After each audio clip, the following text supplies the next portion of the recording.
कल्पना कीजिए रात के 12 बज रहे हैं, मंदिर के सामने एक हवन कुंड धधक रहा है, नगाड़े बज रहे हैं और शंखनाद हो रहा है। और उस हवन कुंड के सामने कतार में खड़े हैं 15 जिन्ना इंसान। जल्लाद आता है और एक एक कर 15 इंसानों के सिर धड़ से अलग कर दिए जाते हैं। यह किसी हॉरर फिल्म का सीन नहीं है, यह भारत के इतिहास का एक दर्ज पन्ना है। यह कहानी है बस्तर के कुल देवी माँ दंतेश्वरी की, जहाँ आस्था के साथ खौफ का भी एक गहरा रिश्ता था। इस रहस्य को समझने के लिए हमें पहले इस जगह को समझना होगा। छत्तीसगढ़ का दंतेवाड़ा, जहाँ डंकनी और शंखनी नदियाँ मिलती है। पौराणिक कथाओं के अनुसार कहते हैं जब सती माता ने यज्ञ में देह त्याग दी थी तो शिवजी उनका शरीर लेकर तांडव करने लगे। तब विष्णु जी ने सुदर्शन चक्र से शरीर को 52 भागों में विभाजित किया। जहाँ जहाँ अंग गिरे वहाँ शक्तिपीठ बने और यहाँ उनका दांत गिरा था, इसलिए जगह का नाम पड़ा दंतेवाड़ा और देवी कहलाई दंतेश्वरी। 11वीं-12वीं शताब्दी में छिंदक नागवंशी शासकों ने इस मंदिर का निर्माण करवाया और फिर 14वीं शताब्दी में वारंगल के काकतीय वंश के अन्नम देव ने इस मंदिर का जीर्णोद्धार करवाया था। लेकिन इस भक्ति के पीछे एक काला सच भी छिपा था, वो था नरबली।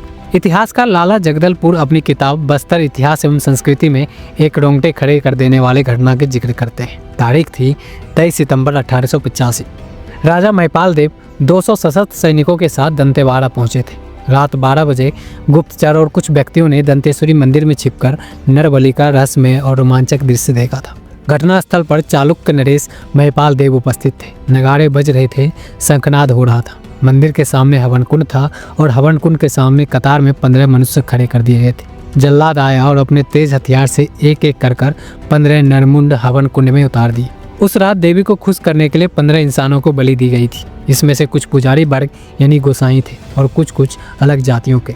कहा जाता है कि हर 3 साल में यहाँ एक बड़ा नरबली समारोह होता था। इसके लिए मेलेक या मेलिया खोदरा नाम के गड्ढे बनाए जाते थे, जहाँ पीड़ितों को छिपाया जाता था। स्थानीय भाषा हल्बी में इसके लिए कोडवर्ड थे हेले यानी नरबली और फिटकुर यानी देवी को इंसान का रक्तदान। उन दिनों बाहर से आने वाले भिखारियों को पकड़कर जेल में डाल दिया जाता था और फिर बलि बेदी पर चढ़ा दिया जाता था। अगर कोई बाहरी नहीं मिलता तो स्थानीय लोगों में से किसी को चुन लिया जाता था। इसका असर यह हुआ कि बस्तर के लोगों के मन में यह डर बैठ गया कि भीख मांगने वाले को बलि दी जाती है। और आखिरकार 1883 के आसपास एक अंग्रेजी अधिकारी कैप्टन कॉप्टर ने इस क्रूर प्रथा के खिलाफ सख्त कदम उठाए और इसे रोका। उस समय राजा भैरम देव से पूछताछ भी की गई, लेकिन कोई ठोस सबूत नहीं मिल पाया।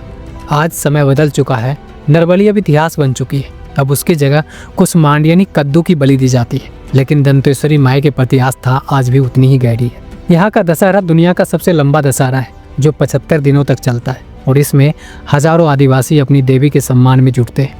दंतेवाड़ा आज आस्था और आदिवासी संस्कृति का एक जीवंत प्रतीक है, जो अपने दामन में इतिहास के कुछ गहरे और डरावने राज भी समेटे हुए है। क्या आपको भारत के किसी और मंदिर के ऐसे रहस्यमय इतिहास के बारे में पता है? तो अपनी राय कमेंट में जरूर लिखें और ऐसे ही अनसुनी ऐतिहासिक किस्सों के लिए जनबल को सब्सक्राइब करें। जय हिंद।